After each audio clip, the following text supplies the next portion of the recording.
All right, my friend. So we will start with Union and its territory. So what we are going to do is we will be covering majorly Article 1 to 4. मैंने कहा था आपको, I had told you that articles को use करके as topics, we will use the articles of the Constitution as topics so that nothing is left. So अभी जो है आज के क्लास में we will try to complete Article 1 to 4 और Schedule 1 भी जो है हम समझेंगे. So India a union of states अभी बहुत न्यूज में था because the leader of opposition Rahul Gandhi he had said something related to this. So text of article 1 क्या कहता है? Article 1 clause 1 it says that India that is Bharat shall be a union of states. So सारी controversy यहीं पर है, union of states. Okay, then the states and the territories thereof shall be specified in the first schedule. तो अभी I think somebody was asking कि ये schedule और articles और parts में क्या different है. तो schedule is a part of your constitution only, but it contains additional information which are not given in the articles. Is it clear? Okay. So the states and the territories thereof shall be specified as the first schedule. And key points from Article 1, union of states. So ये आपको GS2 में पूछा जा सकता है. They can ask you this because it's a contemporary issue. There was a lot of outreach on this. So constitution describe India as a union of states rather than a federation in the classical sense. What does this mean? It means that India is not merely a voluntary association but a single indivisible entity. America में क्या है? America में it's a voluntary coming together association. Anybody can leave any time. Okay, anybody can leave any time. Anybody जो है वो अपने आप से बोल सकता है कि मुझे नहीं रहना आपके साथ. बट क्या कोई स्टेट इंडिया में कह सकता है that I don't wish to stay within the union? Next day tanks आ जाएगी सीएम हाउस के बाहर, कोई चीफ मिनिस्टर बोल के देख ले कि हम अलग हो रहे हैं. Okay, you will be killed by the union. Okay, so voluntary coming together नहीं है हमारा. वॉलेंट्री कमिंग टुगेदर नहीं है. It's not. Okay, we are a single indivisible entity. So union of state actual is it's an indivisible or indestructible union of destructible state. मतलब states are destructible, the union is not. The states can be moved around like a jigsaw puzzle, whereas the union as a unit under which inside which the states are there as a unit, the union will stay. Okay, so complete list of states and union territories is enumerated in your first schedule. So additional information hota hai that is found in the first schedule. And over time, this schedule has been amended to reflect changes such as the state reorganization and the creation of new state and union territory. So now this question comes, why union of states and not federation? हम अपने आप को union of state क्यों कहते हैं, federation of states क्यों नहीं कहते? Russian federation, Indian union, there is a difference. So independence के समय इंडिया जो है it inherited a mosaic of princely states and British provinces. मतलब हमारा जो 70-75% एरिया था that was a successor area of the British provinces, whereas जो बाकी का 20% एरिया था that was the princely states. And what kind of princely states were these people? कहां से आए ये princely states? So these were the rajas and the maharajas who had accepted the British suzerainty, who had accepted the subsidiary alliance at one time and were allowed to exist. In the initial days before the British had come, the entire India was a monarchy. अलग अलग area monarchy के अंदर था.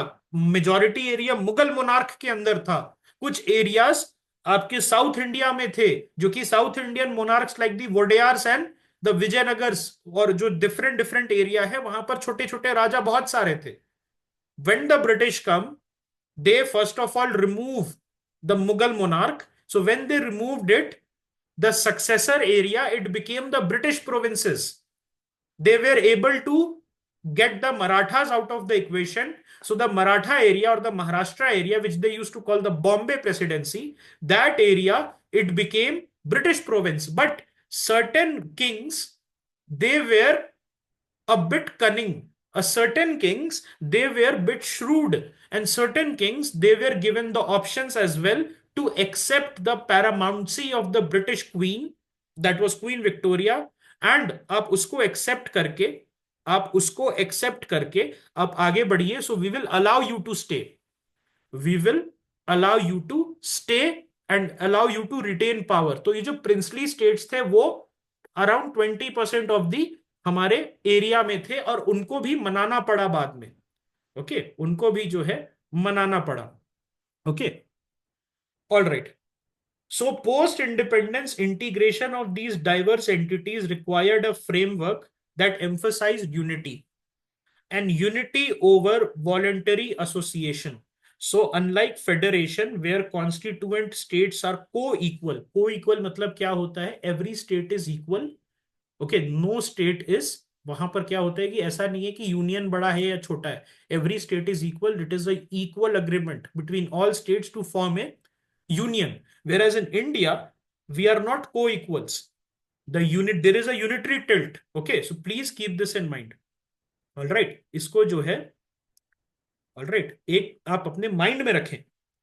हमारे पास centralising features है. What are the centralising feature? We have a strong centre. And the Indian model, it provides for a strong central government with the power to intervene in state matters. और state matters में intervene America में नहीं कर सकते आप, unless and until there is an overlap with the federal issues. Strictly state issue है तो किसी भी सिचुएशन में नहीं आप उस पे आप जो है अपना हुक्म चला सकते. Okay all right. Unitarist bias है. While we have a federal form with division of power. Division of power कहां से दिखता है हमारे कंट्री में? Division of power between the centre and the state कहां से दिखता है? Via the seventh schedule. Seventh schedule का ओरिजिन कहां से है? जेनेसिस कौन से एक्ट से? कोई कोई आइडिया है आप लोगों को? Genesis of the, very good, excellent, 1935. Don't say 1919. Why 1919? Don't say 1919. You all are correct, 1935. But अगर कोई सोच रहा था 1919, why? Because there was in 1919 act there was diarchy in the provinces, whereas in the 1935 it got reversed. Diarchy in the provinces, it got destroyed and diarchy was introduced at the center. Do you think they made the center strong because of then contemporary situation? Absolutely. One reason for this strong centralizing tendency was the horrors of partition. The horrors of partition, it sort of motivated the constituent assembly that okay, once division has been done, एक बार division हो चुका है तो next time जो है division ना हो. There is no division. That's why we will have strong centralising tendencies. Questions पूछते रहिए अगर कुछ इससे नहीं समझ में आ रहा है तो. Okay legal and constitutional safeguard. So indestructibility of the union. There is no constitutional provision for secession. The union is permanent. The union can add. Okay, the union can add, the union can rearrange, but the union cannot secede. अब आप पूछेंगे what about Berubari union? What about the Bangladesh enclave exchange? उसके उस पे मैं आ रहा हूं, उसको मैं अलग से टैकल कर रहा हूं इसी क्लास में. Okay all right.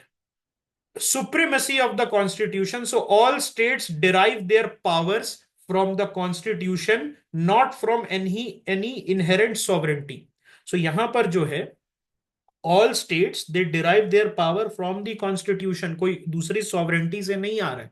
Everybody is taking their power, everybody is deriving their authority from the one single book, that is the Constitution of India. Linguistic state is internal reorganization. Simple. It is not another partition, it is internal reorganization. उसको हम लोग ऐसे ही देखेंगे. Okay okay all right. So in typical federation, the constituent units often have a degree of independence and the power to secede. मतलब Texas बोल रहा है कि यार ये अमेरिका में वोकनेस बहुत बढ़ गया है, I will form my own country and I will drill as many oil wells I want. California कह रहा है कि अमेरिका में रेडनेक्स बहुत बढ़ गए हैं, I will form my own country and I will then have a woke paradise. So ये चीज कभी सुना है इंडिया में कि केरला कह रहा है कि बहुत ज्यादा यहाँ पर बढ़ गया है हिंदुत्व, आई विल सेपरेट. नहीं. ओके. नहीं. All right, this is not something that is there. All right. Okay, article 1. So constitutional implication क्या है? That India is a sovereign state. India, that is Bharat, shall be a union of state. It gives us sovereignty, meaning India has supreme authority within its territory. Okay. And the union is indivisible. No state has the right to secede or claim independence. Okay. Territorial integrity. The mention of territories in Article 1, Clause 2 establishes that countries' geographical boundaries are an integral part of its constitutional identity. जो हमारा, सो आप समझ रहे हैं एक बात कितनी बड़ी प्रॉब्लम आएगी. सपोज हम अक्साई चिन और पीओके और Gilgit Baltistan, which is not in our control by the way, which is not in our control, अगर हम पाकिस्तान को दे देते हैं या चाइना को दे देते हैं ये कह के कि यार let's be realistic, we will never be getting, because all three powers, China, Pakistan and India, are nuclear powers. Okay, so ये हमारा रीजनिंग है. But this is not allowed. Why? Because even Aksai Chin, Gilgit Baltistan, Pakistan occupied Kashmir, this is part of our constitutional identity. So secession तो बिल्कुल allowed नहीं है. Seeding is also not allowed. Cessation मतलब क्या होता है? नागालैंड कह रहा है कि मैं अपना अलग नागालिम बनाऊंगा, त्रिपुरा कह रहा है मैं अपना एक त्रिपुरा लैंड बनाऊंगा. नहीं पॉसिबल है. सीडिंग मतलब, सीड सेसेशन का मतलब क्या है? सेसेशन का मतलब है that parliament, the union is giving away some territory. ऐसा दो बारी केस में हमने देखने को मिला है. एक 1960 में बेरूबारी यूनियन केस में, और एक हमें 2015 में, जहां पर हमने अपने ऑनक्लेव्स जो बांग्लादेश के अंदर थे. ऑनक्लेव्स का मतलब क्या है? कि बांग्लादेश के अंदर में there are certain areas which belong to India. Okay, उसको हमने दे दिया, सीड कर दिया. ओके, सो ये चीज जो है वो कैसे पॉसिबल है वो हम देखेंगे. Cessation is not possible, seeding becomes possible.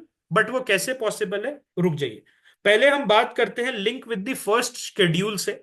So first schedule का रोल क्या है? It lists all the states and union territories as defined by the constitution, and the first schedule is like a living document reflecting the political and administrative changes. तो क्या, जब नए states create होते हैं, so first schedule में change हमें करना पड़ेगा. Do we have to amend the first schedule? मान लिया कि एक नया स्टेट बन रहा है, मिथिलांचल फ्रॉम बिहार, मिथिलांचल बन रहा है, तो do we have to change? Yes, we have to change. उसमें लिखना होगा कि एक, देखो देखो, बिहार अलग हो गया और मिथिलांचल अलग हो गया. Okay. It serve as an official reference point for the composition and territorial distribution of India. Okay. और union of India versus territory of India का क्या सिस्टम है? What is the difference between union of India and territory of India? So union of India is the political entity which has constitutional and legal organisation, और territory of India जो है उसमें आपका सारा area, जो हमारा geographical area है, वो आ जाता है. अब यहां पर जो है union of India, this contains the states which form the union. Okay, there is a centre, there is a state which forms a union. और ये जो टेरिटरी ऑफ इंडिया दोस्त, ये जो टेरिटरी ऑफ इंडिया है, इसमें आपका जो जोग्राफिकल बाउंड्री है, इंडिया का जोग्राफिकल एरिया है, जिसमें स्टेट्स हो गया, यूनियन टेरिटरीज हो गया, any foreign territory that has been acquired and that is being adjudicated or that is being administered by the union territory, तो एनी न्यू एरिया वो आ जाता है। इसमें क्या होता है, all land water and air space, okay, वो आ जाता है। उसके साथ साथ it includes the physical boundaries that define the nation space on the map, as well as any changes or reconfiguration that are made through the legal constitutional process. Okay, so territory of India जो है, it's a geographical term, whereas Union of India, it's a political and constitutional term, and it emphasizes the unity and indivisibility of the nation as a single entity. Okay, why this distinction matters? So जो union of India है आपका, it has a constitutional meaning emphasizing unity and centralized power. Territory is about the geographical jurisdiction, जिसमें आपका exclusive economic zone, आपका जो territorial waters है, आपका जो एयर स्पेस है, ये सारी चीजें आ जाती है। Okay, what does it mean to be a sovereign state? Sovereign state होने का मतलब क्या है? So sovereignty, when we say that India is a sovereign country, it implies that we are an independent country and we are free from any external control. Okay. And we are able to make our own laws. उसके बाद India is supreme, that is, India possesses ultimate authority over its domestic and international affairs. मैंने आपको एक चीज बताई थी, do you think that Canada and Australia, they are sovereign? Are they sovereign states? Canada and Australia, can we call them sovereign states? No, we cannot call them. Who is the head of state, first of all? It is King Charles the Third. King Charles the Third. Okay. वहां पर क्या होता है, जैसे ही world war 1 हुआ, जैसे ही world war 2 हुआ, the Australians and the Canadians, they were obligated, they were obligated to send their soldiers to fight with the British. Okay. So यहां पर क्या है, they are not, they are, उसमें New Zealand भी आ जाता है, so they are not totally sovereign. Okay, alright, they basically fall under the Commonwealth. That means Commonwealth का मतलब क्या है? कॉमनवेल्थ का मतलब है they share the same monarch, they share the same monarch. All right, so they are not 100% independent. We cannot call them 100% independent, although they are free to decide their internal matters, what kind of system they want to have. They are free to conduct their foreign affairs. But at one position we also see that कि they are part of the commonwealth, जहां पर जो है same monarch लेते हैं। India is not a part of the commonwealth, वो वाला commonwealth. India is not part of commonwealth, जो है हमारा डिफरेंट है। Okay, that is different. जो हम कॉमनवेल्थ गेम्स में पार्टिसिपेट करते हैं, we participate as former British colonies. Okay, former British colonies के उस रोल से पार्टिसिपेट करते हैं। ठीक है, और इंडिया क्यों पार्टिसिपेट करता है? अभी तो बंद कर रहे हैं, यस, सो रिसेंट कॉमनवेल्थ में हमने भेजना बंद कर दिया। और हम लोग पार्टिसिपेट क्यों करते हैं, उसके पीछे एक रीजन है। The reason is so that we have a forum to talk to the decolonised countries like Ghana, Nigeria and all these countries who are looking towards India for help, and it is looking towards India for guidance. इसीलिए हम participate करते हैं और बाकी नहीं। ये Commonwealth different है। This Commonwealth it includes a same monarch, और जो हेड ऑफ स्टेट होता है, जो इनका हेड ऑफ स्टेट होता है, that person is appointed by the monarch. तो कनाडा का हेड ऑफ स्टेट और न्यूजीलैंड का head of state and Australia का हेड ऑफ स्टेट, ये जो है, नहीं, they do not pay anything to the UK, they do not pay anything. But इनका जो हेड ऑफ स्टेट है, who is a nominal role, वो जो है इनसे आता है। ठीक है, यस, बस नाम का है। Legally autonomous, so they are capable of entering into treaties. India can enter into any treaty We cannot be forced out of it or forced into any treaty. We can participate in international organizations and we can defend our territorial integrity without external interference. Characteristics क्या क्या है Indian context में sovereign होने का? Constitutional supremacy है, मतलब Indian constitution is the supreme law of the land, not the British constitution, not the American constitution, but Indian constitution is the supreme law of the land. We are independent in policy making. हमारा budget हो गया, there is no Britisher hair.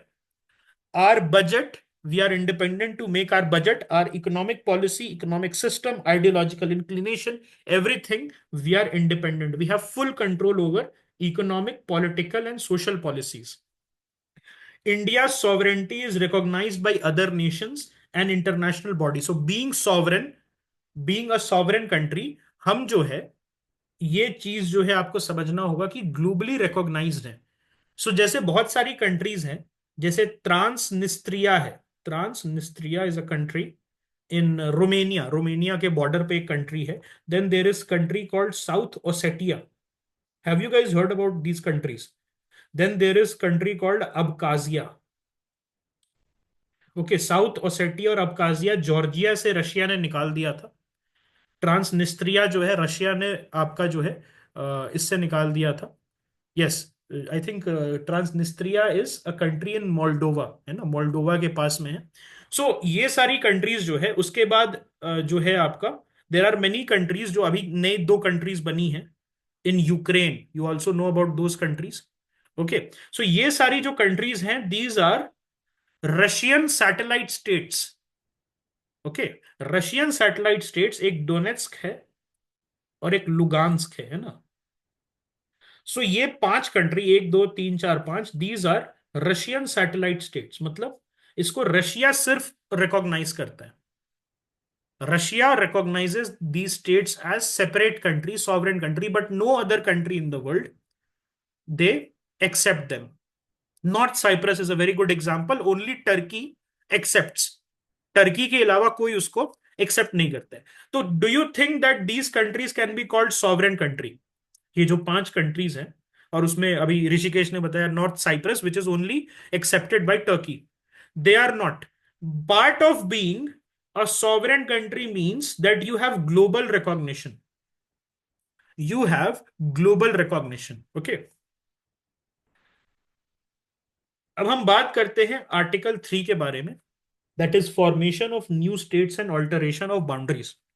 सो जो text है article 3 का, वो क्या कहता है? Parliament may by law form a new state by separation of territory from any state, which we have done very recently. अगर आपको याद होगा, आंध्रा, एक यूनाइटेड आंध्र प्रदेश से हमने तेलंगाना निकाल दिया. Okay, so separation from existing state और बाय यूनाइटिंग टू और मोर स्टेट्स. ओके, ये भी कर सकते हैं. और parts of states, increase or decrease the area of any state, alter the boundaries of any state, and change the name of any state. So parliament has the power of changing the name. तो अभी आपने देखा ओडिशा था, उसको ओडिशा कर दिया गया, है ना. उत्तरा, ओके, उत्तरांचल से उत्तराखंड कर दिया गया. Okay, so all these things, okay, all these things can be done. So can the parliament form a new state? That is yes. So a part of existing state can be separated to create a new state. Okay. What could be the reason? Because the region feel it is different in culture or needs its own governance. Okay. Governance के basis पे कोई बोल रहा है क्या? Is there any state in India which is asking for governance based separation? Uttar Pradesh. Uttar Pradesh says we are a very big state, we need 4, 4 division कर दीजिए. Okay, ये जो झारखंड एग्जांपल है, that is cultural example. Jharkhand says कि बिहार में we are being dominated by the Bihari non tribals. Okay, so Jharkhand they said हमें जो है अपना स्टेट चाहिए. Okay, yes. Two or more states or parts of states can be joined together to form a new state, दो से ज्यादा state को आप मर्ज कर सकते हैं। ओके, पहले होता था, अब नहीं होता। ओके, इंक्रीज और decrease the area of any state. So physical size of a state can be made larger और स्मॉलर। जैसे एक एग्जांपल है इसमें, ये कहा जा रहा है कि वेस्ट बंगाल जो है, उसका जो ऊपर वाला हिल एरियाज है, वो उसको स्टेप मदरली ट्रीटमेंट मिलता है। सो दे आर सेइंग कि हमें निकालो, तो बंगाल का एरिया छोटा हो जाएगा। So Bengal's area can be okay diminished and Bengal can not do anything. Okay, alter the boundaries of any state. Alter the boundaries मतलब, so borders between states can be redrawn and it can change the line that divides the two states to better represents the communities living there। कहीं पर ये जरूरत है क्या alter the boundary? अभी आपको याद होगा, सो असम और मेघालय के बीच में प्रॉब्लम्स आई थी। असम और we had problems with Mizoram as well, where the Mizo people they had showed up with sniper rifles। okay, so ये it was solved, why? Because Assam के जो चीफ मिनिस्टर हैं, he is a major figure in the NDA government. Okay, yes. So Mizoram और Assam border पे I think this was the situation. और उसमें क्या था, Mizo people they had turned up with assault rifles and sniper rifle. उसमें एक SP को गोली लगी थी, आईपीएस ऑफिसर को, and his bodyguard was killed. Okay, so it can also change the name of any state. Official name of a state can be change. Generally it is done on the request of the state. ये जो है request of the state पे होता है। Madras state जो है, उसको तमिलनाडु कर दिया गया था। Okay, how does process work under article 3? So a bill must be introduced in parliament to make any changes. Okay, उसके बाद क्या होता है कि that bill is passed, but there is no need for a constitutional amendment. Changes under article 3 do not require the long and difficult process of amending the constitution. Simple bill के through भी ये हो सकता है। Okay, Y is article 3 important? Adaptability ensure करता है कि हम अडेप्टिव रहें, orderly adjustment of boundary issues, and creation of new states like Jharkhand and Telangana happened under the power of Article 3। okay, political issues बहुत होते हैं इसमें। generally the central government accepts the demand, why? Because the political party which is in power at the center, they do not want to lose the state elections, so they generally agree to the demands। okay, because they should not be seen as a group of people or a group of ideology which is against the state's sensibilities। तो generally name change request है वो मान लिया जाता है। Generally other kind of request जो है वो मान लिया जाता है after certain level. Okay, all right. So article 2 और आर्टिकल 3 को समझने के लिए एक एनालॉजी मैंने डाली है, आप देख सकते हैं कि इंडिया को एक बिग पजल की तरह आप समझे। तो आर्टिकल 2 जो है, it allows you to add new pieces to the puzzle. If you find a piece, a territory that is not in your puzzle, आप जो है डिसाइड कर सकते हैं कि क्या मैं इस नए पीस को ऐड करूं। तो अभी I think साइडक was asking, what she was asking, कि एक्विजिशन ऑफ न्यू टेरिटरीज। तो अगर आपको एक्विजिशन करनी है, so that can be happening under article 2। Article 3 में क्या है, जो आपके पास पहले से पजल्स के पीसेस हैं, that is the states which are already there with you, उसको आप रीअरेंज कर रहे हैं। उसको जिक्सॉ में जो है आप रीअरेंज कर रहे हैं। ठीक है, is it clear? Article 2 and 3। अब हम बात करेंगे आर्टिकल 4 के बारे में। 1, 2 and 3 is done. Article 4, article 4 कहता क्या है? Any law made under article 2 और आर्टिकल 3। आर्टिकल 2 किसके बारे में बात करता है? Admission and establishment of new state. Article 3 किसके बारे में बात करता है? Formation, alteration and renaming of states. It shall also contain provisions for representation in parliament and other necessary matters। And Article 4 Clause 2 क्या कहता है? Any such law shall not be deemed an amendment of the constitution। अभी just मैंने बताया कि अगर आपको article 1, 2 और 3 में कुछ चेंजेस इफेक्ट करने हैं, specially we are talking about article 2 and article 3, so they will not be considered an amendment of the constitution। Okay, ये आपका आर्टिकल 4 बता रहा है हमें, article 4 clause 2. So this ensures flexibility by allowing changes in India's territorial composition without needing a lengthy and rigid formal constitutional amendment. आपको याद है मैंने एक चीज बताई थी, that the Indian constitution is neither too rigid nor too flexible. So this is the neither too rigid part, मतलब कुछ फ्लेक्सिबिलिटी छोड़ती है. हमारे जो कॉन्स्टिट्यूएंट असेंबली के फाउंडिंग फादर्स थे, they have left some flexibility specially in the rearrangement of territorial composition, ताकि acquire करना न्यू टेरिटरी इजी रहे. Okay, any new state created under Article 2 or 3 automatically gets parliamentary representation. That is, numbers of MPs in the Lok Sabhas and the Rajya Sabha is adjusted. तो अगर जो है आपने कोई नया state create किया है, तो वहां पर मान लो जितने भी उनका पॉपुलेशन है उसके हिसाब से उनको रिप्रेजेंटेशन दे दी जाती है in the Lok Sabha and Rajya Sabha. Okay, however, Article 4 does not deal with ceding Indian territory. This is the very big question, and I want everybody to please pay attention here. Ceding of territory, this is very important. जो seeding of territory है ये कहीं mention ही नहीं है, क्योंकि कभी सोचा ही नहीं गया, सीडिंग कभी डाला ही नहीं गया. The reason why ceding is not here because the founding fathers they did not wanted India to lose any more territory. हम जो है ऑलरेडी इतनी बड़ी टेरिटरी हार चुके थे. The wounds of partition was fresh in our memory. Okay, so that is something, okay, that is something that the founding fathers they wanted to prevent. लेकिन कभी भी उन्होंने इतना ये नहीं सोचा कि there can be an issue of the enclaves, of the enclaves. अब जैसे enclaves है, बांग्लादेश का enclaves था, उसमें क्या प्रॉब्लम थी? उसमें प्रॉब्लम ये थी कि जो प्रिंसली स्टेट्स थे in the 1800s, they use to play chess. Okay, जो महाराजा थे दोनों स्टेट के उस एरिया में, they use to play chess. और ये उसमें जो है कुछ गैम्बलिंग करते थे. तो गैम्बलिंग में क्या करने लगे, जब पैसे से बोर हो गए, जब पैसे से बोर हो गए, तो अपने जो चेस के गेम हैं उसमें अपने टेरिटरीज की बाजी लगाने लगे. So what had happened was that one maharaja got territory in other maharaja's area, and the one other maharaja got territories in other maharaja's area.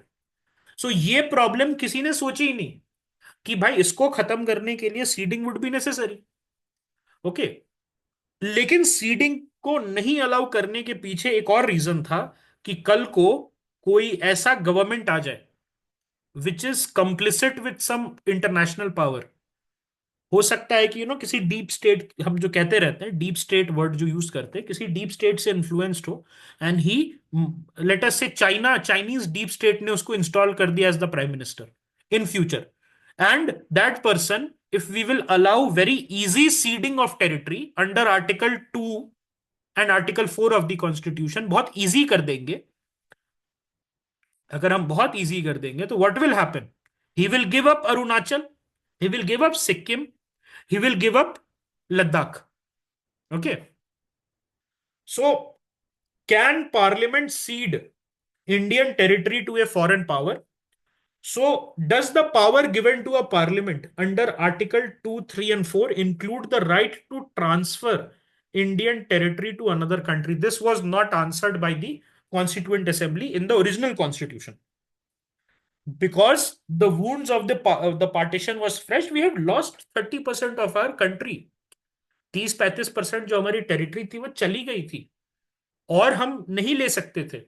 Okay, सो यहां पर जो है बेरूबारी यूनियन केस आया, where Nehru he wanted to give, okay, he wanted to give the Berubari union area. Alright, और उसमें क्या हुआ, नेहरू और नून अग्रीमेंट हुआ.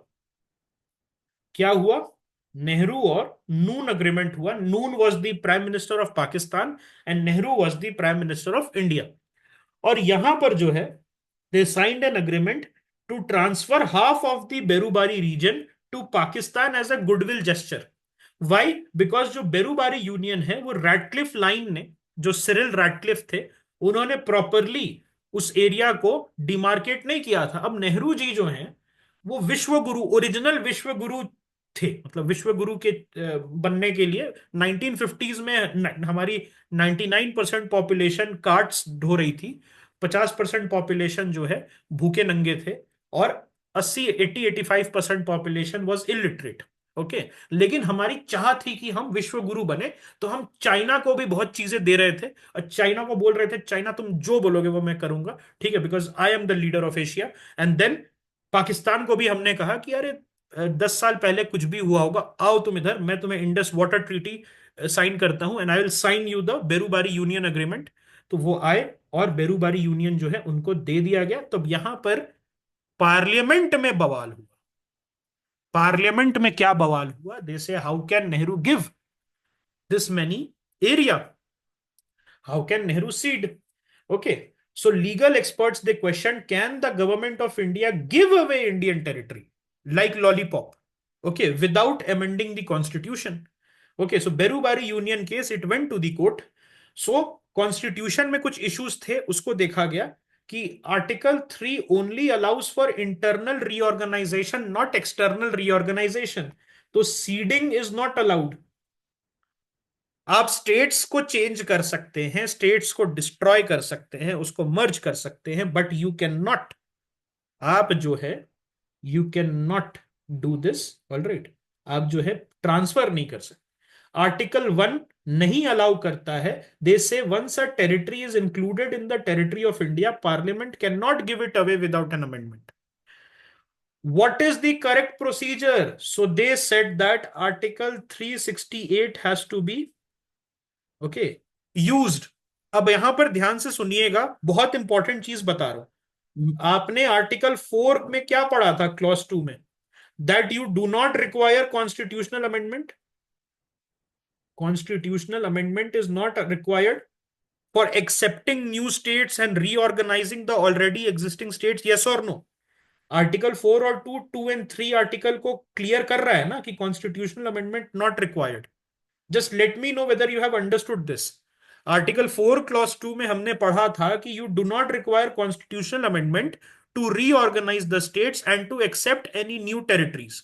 लेकिन article 4, neither article 4 nor article 2 and 3 says anything about seeding.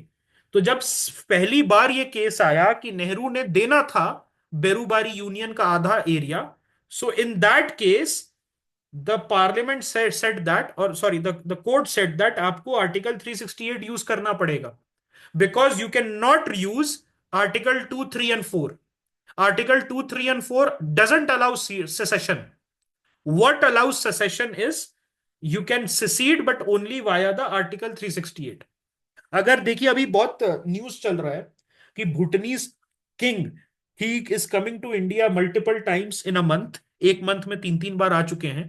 उनके आर्मी वाले बहुत बार आ रहे हैं, उनसे मोदी जी बात कर रहे हैं।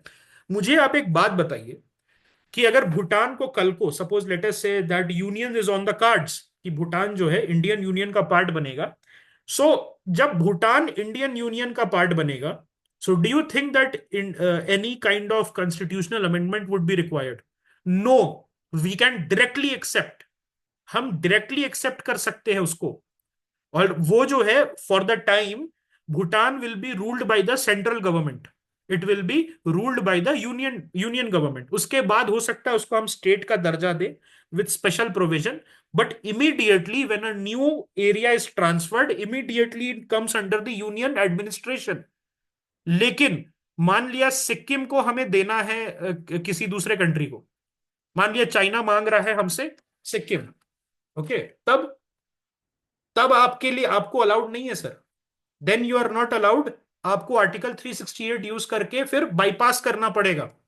आर्टिकल 368 में कॉन्स्टिट्यूशनल अमेंडमेंट होता है, और ये जो है article 4, it simply states that accepting any new area and reorganising the states with in the union, that is free from the rigid process of article 368।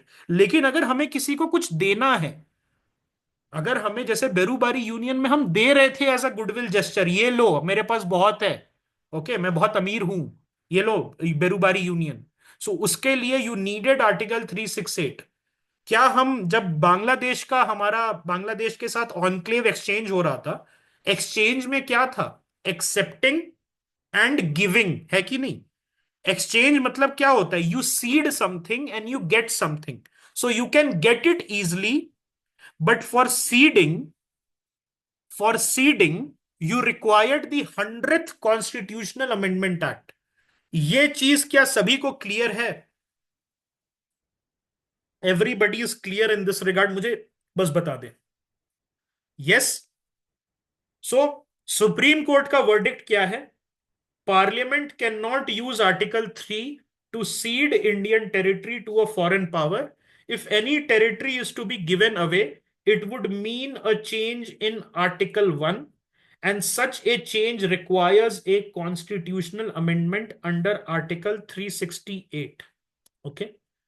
Or a simple law passed by Parliament is not enough to transfer the territory. 100th constitutional amendment act से बांग्लादेश के साथ हमने exchange किया था अपना enclaves. So 9th constitutional amendment act जो है, it was passed to implement the India Pakistan agreement and formally cede the Berubari area to Pakistan, half of the Berubari area to Pakistan, and no part of Indian territory can be ceded without a constitutional amendment. Please remember, ये direct polity के prelims में आ सकता है। This can come directly in prelims polity. Okay, is it clear? All right, ठीक है। यहां पर देखिए क्वेश्चन है कि what if land is lost in war और कॉन्फ्लिक्ट, मतलब कल को अगर कोई कंट्री हम पे अटैक कर लेता है। Yes, Nehru gave away via the, as you can see here we saw कि 9th कॉन्स्टिट्यूशनल अमेंडमेंट एक्ट हुआ, दे दिया हमने। What if land is lost in war or conflict? The Supreme Court has ruled that loss of territory due to war or occupation does not require a constitutional amendment. However, voluntarily giving away land in a peace treaty requires constitutional approval. मतलब कोई कुछ है क्या हमारा जो हमने loose कर दिया था ड्यू टू वॉर? अगर भाई साहब अगर आपको याद हो तो अक्साई चिन्ह हमने लूज कर दिया था, पीओके हमने लूज कर दिया था, और गिलगिट बाल्टिस्तान हमने लूज कर दिया था। इसमें से अक्साई चिन्ह जो है, this is the actual loss. Why? Because Gilgit Baltistan और PoK was already lost by the time the Maharaja had signed the instrument of accession. Okay, ascend करने का इंडियन यूनियन में, असेशन का जो उन्होंने ट्रीटी साइन किया था, बाय द टाइम वो ऑलरेडी पहुंच चुके थे। सो इंडियन आर्मी ने उनको मार मार के श्रीनगर तक आ गए थे, श्रीनगर एयरपोर्ट से मार मार के एटलीस्ट एक एक जगह तक पहुंचाया, which is today's line of control. Okay, yes. नहीं, Aksai Chin was given after a fight. Aksai Chin जो है it was given after a fight, क्योंकि हम अक्साई चिन क्लेम कर रहे थे। The whole war with China happened for Aksai Chin only ना। Okay, yes, correct. नहीं देखिए, वो डिफरेंट है। जोग्राफिकल रियलिटी की वजह से उस समय we did not had forward landing bases, we did not had satellites, we did not had तो पता नहीं चलता था, वो बना के चले गए। अक्साई चिन से जो है एक उन्होंने हाईवे बना दिया और वो चले गए, लेकिन हम क्लेम करते थे कि वो एरिया हमारा है। Okay, post Berubari case development. So Katchatheevu island का इशू आया था, where India handed over Katchatheevu island to Sri Lanka, but no constitutional amendment was passed, and this is legally controversial. Why? Because it violates the Berubari precedent कि अगर जब peace treaty हो, you can not cede land in a peace treaty without constitutional amendment. Okay. Then enclave exchange happened with Bangladesh, which was called the Land Boundary Agreement, and this was done through the 100th Constitutional Amendment Act after the Berubari precedent. तो दो amendment act है friends, 9th Constitutional Amendment Act and the 100th Constitutional Amendment Act। ये दोनों जो हैं, India ने legally and in a peace condition अपने treaty दिए, अपने जो टेरिटरी है उसको दे दिया था। Yes, okay, all right. So ये जो है इसके बारे में हमने पढ़ लिया है। सो इंडिया के पास 111 ऑनक्लेव्स थे इनसाइड बांग्लादेश, एंड बांग्लादेश के पास 51 ऑनक्लेव्स थे inside India. So India gave up. Okay, problem क्या थी कि these enclaves were completely cut off from their respective countries, and the residents were stateless people, मतलब विदाउट पासपोर्ट, विदाउट वीजा, वो निकल नहीं पाते थे अपने एरिया से। ओके, सो यहां पर क्या हुआ, फाइनली जो है इंडिया बांग्लादेश ने लैंड बाउंड्री एग्रीमेंट साइन की, और 111 Indian enclaves were given to Bangladesh, and the 51 Bangladeshi enclaves were transferred to India, and the residents there, they were given a chance to choose their citizenship। मतलब जो मान लिया कि अगर कोई बांग्लादेश के ऑनक्लेव्स में, which is now part of Bangladesh given by India, they wanted कि यार नहीं, मुझे तो इंडिया का नागरिक बनना है। व्हाई? बिकॉज इंडिया जो है, अब मेरा सारा जो डॉक्यूमेंट्स है और सारा जो लिंक्स है इंडिया के साथ है। So the people were given a choice.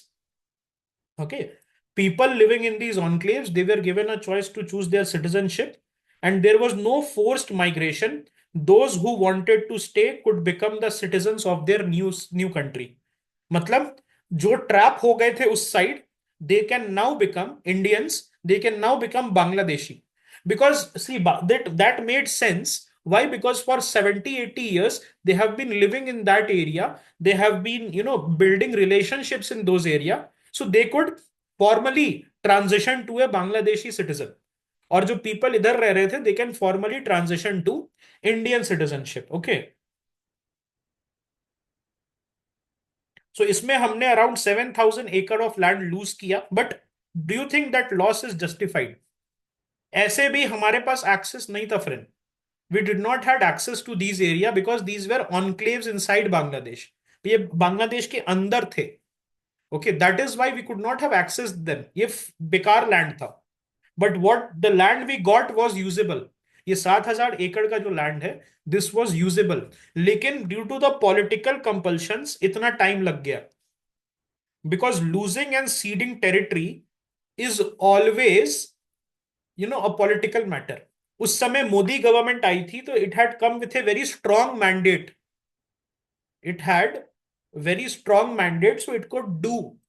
लेकिन बाकी क्या होता अगर कांग्रेस करती विथ ओनली 206 सीट्स और 185 सीट्स, तो कांग्रेस में हो सकता है कोई बोले कि नहीं नहीं मैं तो अलाउ नहीं करूंगा, but Modi government, it had got 272 seats, so it could do this.